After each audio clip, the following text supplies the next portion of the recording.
Hey guys, and welcome back to the channel. Today we are getting started on our little Caracal exhibit. I was super excited to build for these guys, and I think their habitat turned out really good. So I hope you guys are excited. Grab a little snack, grab a little drink, and you guys are in for a wonderful little speed build. Well, welcome back to Sonora Springs, everyone. I hope you guys are excited for this Caracal speed build. I had this idea from a conglomeration of a lot of different sources. I believe it's Philadelphia Zoo in their Carnivore Kingdom area has these really cool viewing galleries where you're kind of looking into an exhibit with like arching glass over you. And I thought that'd be a really fun effect to try and pull out with the Caracal, which are a beautiful animal. So by this time, I believe the pack should already be out there in the world. I hope you guys are enjoying it, and I hope you guys are having a lot of fun with that and just having a blast. Yeah, that's really it. So that's what I wanted to do today, and really make this habitat feel like it's in this nice canyon. Caracals are found all over the world, not really all over the world, but they're found all over Africa and India. And yeah, it's just a really, really fun animal to build for. I really haven't had the pleasure of seeing these guys too much in real life, unfortunately. They're relatively rare in zoos around here. But, you know, in some areas, they're more common than others. Usually we have servals over here. And I think out west, you tend to see a lot more caracals and stuff. So that's just always a really cool kind of, interesting thing to think about is that some collections differ from others. And again, we are getting to use with all of these wonderful faux rock packs. Again, big shout out to both the Zoof and Nicholas Lionrider for all these awesome pieces. And we're actually needing to net this over because caracals can climb. They love to climb, and we've got to make sure that these guys don't escape.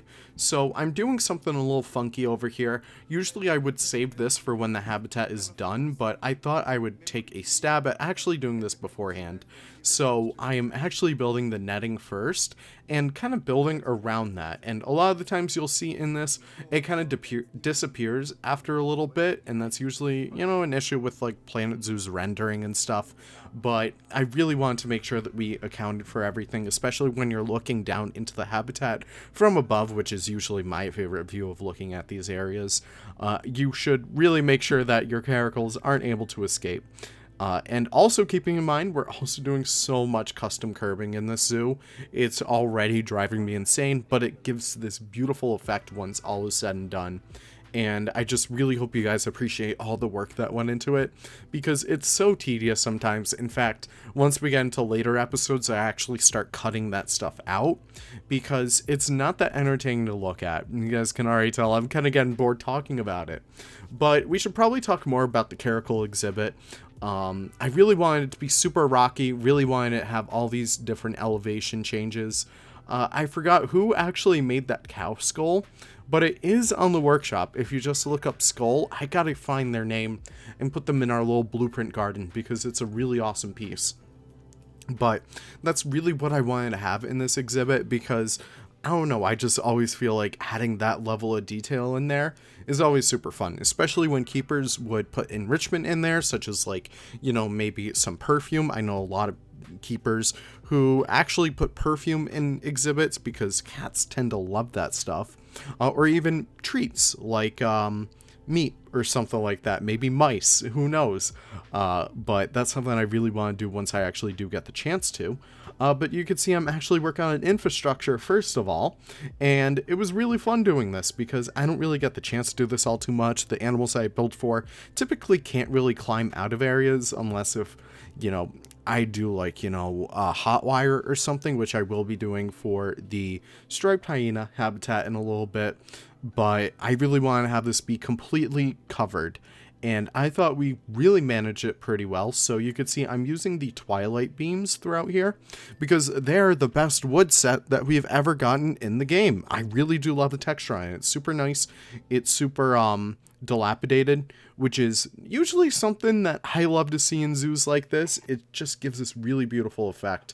And now that I'm looking at it, I think that piece actually got deleted in the screenshots. I'm not really sure. I noticed that in the actual B-roll. Some of the shots showed some areas that were missing mesh, so please don't give me flack for that. I still gotta figure that out. But you may notice throughout this entire little ordeal, we're skipping a habitat, and that's just because I really want to jump in here and start building for the DLC animals as soon as possible, because I made many meerkat habitats in the past.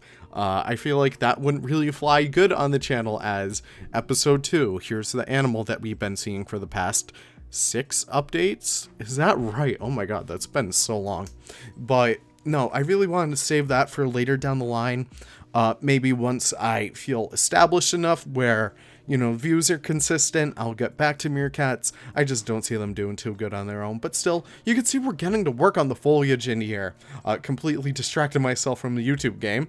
The foliage in this pack is incredible. We only got 3 foliage pieces, technically 4, but 3 real foliage pieces, and they turned out so spectacular. I really do love using them, and it's exactly the foliage that I would love to see from Frontier.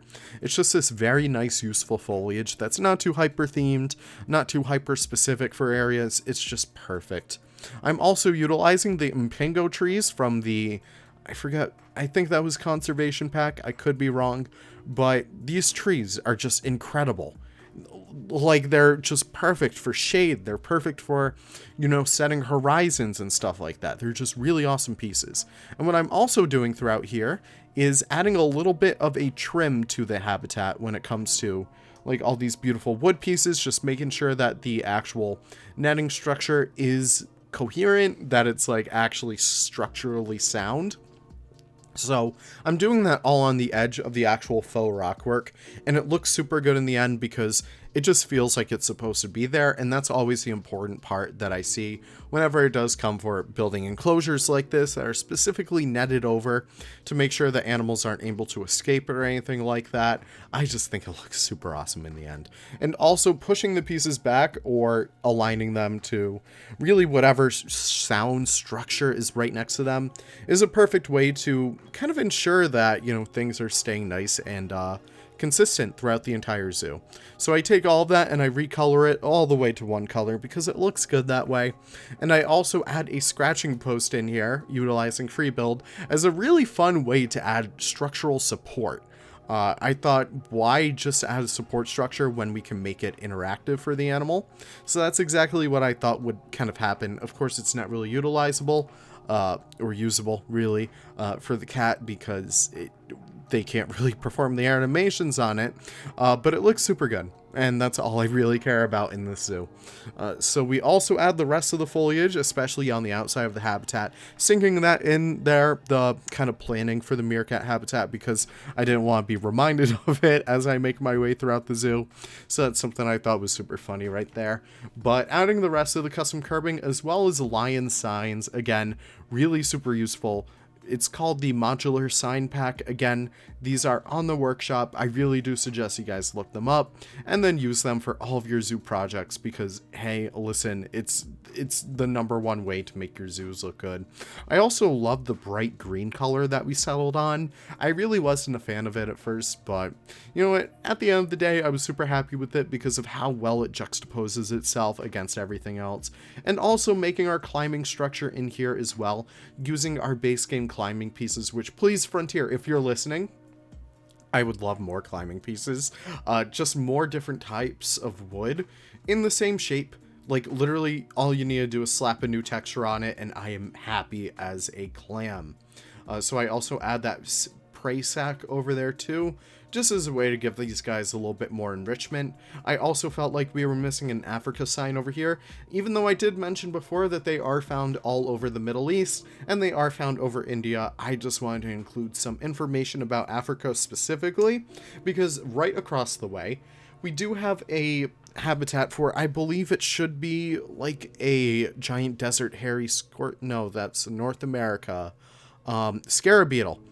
The dung beetle specifically, that's why I have in there, and it's just, I just really like that. It turned out super awesome in the end. And I'm also adding these root pieces in here as well, just to really give this a little bit more of storytelling. I see a lot of people on Bro Nation using these faux river banks alongside these wonderful vine pieces, and that's something I really did want to include over there too. And so we start to play around with this a little bit more and really make our way over to the actual scarab beetle habitat, and it turned out really fun. So I did shrink the size of it a lot. I thought it would be fun as a habitat you just look into, and that's really it. Admittedly, I could have done this with like all the new small pieces that we have nowadays, but I thought it would be super fun to actually include exhibit animals in this park. It's not something I normally do because I don't really like the exhibit animal mechanics, but it's something I thought, you know what, I'm going to challenge myself to do this time. So it's something I'm having a lot of fun with, and I hope you guys are able to find some fun in it too. If you guys are kind of building along with this series, maybe you're doing a desert zoo as well. And that's something I really challenge you guys to do, is just really work on mini zoos. And that's kind of what I'm going for throughout the direction of this channel. I do like the idea of big zoo series, but they're always so daunting, and I always lose steam on them about halfway or 3/4 through, like City Conservation Center, and then they kind of just lay dormant there, and I look to the next thing where I have like, ooh, shiny new toy, and then I'm playing with, you know, the new Grasslands DLC or the new Twilight DLC, and it's just always like, you know what? This is the way I want to take the channel now. And I hope you guys are cool with that, because I really do like this small project idea. I just feel like my creative juices can lend themselves so much easier to a project like this. And I hope you guys can see the merit in that, if that makes sense. But yeah, that's really it. Working on these dead areas too. I really wanted to make sure that we give these dead areas a little bit of a chance to speak in this time around. So I really want to include these areas where we can have cacti gardens, where we can have succulent gardens and stuff like that. A lot of the times, especially in zoos like San Diego Zoo, is going to be a huge inspiration for me for this project. I believe Living Desert Zoo as well is going to prove to be a whole lot of inspiration. Even Stone Zoo up here in New England. We have a really good desert section in that zoo, and that's something I really want to emphasize while we're kind of making our way throughout this zoo. And yeah, it's just something I always felt so inspired by. So that's some of the elements that we're going to be working into this series. So I hope you guys are excited for that once we actually start to get, you know, a little bit more into the open areas. This kind of stretch right over here. And for the next few videos will be specifically for the canyon. So it's going to be for some very fun, very small animals. So that's stuff I really do love to build for. It's the small animals where I feel like my work really shines. So yeah, that is really it. I also do a little bit of work in terms of, you know, adding the rest of the fencing, adding the rest of like the shade structures throughout here. And that's really it. Speaking more on the Caracal, I guess.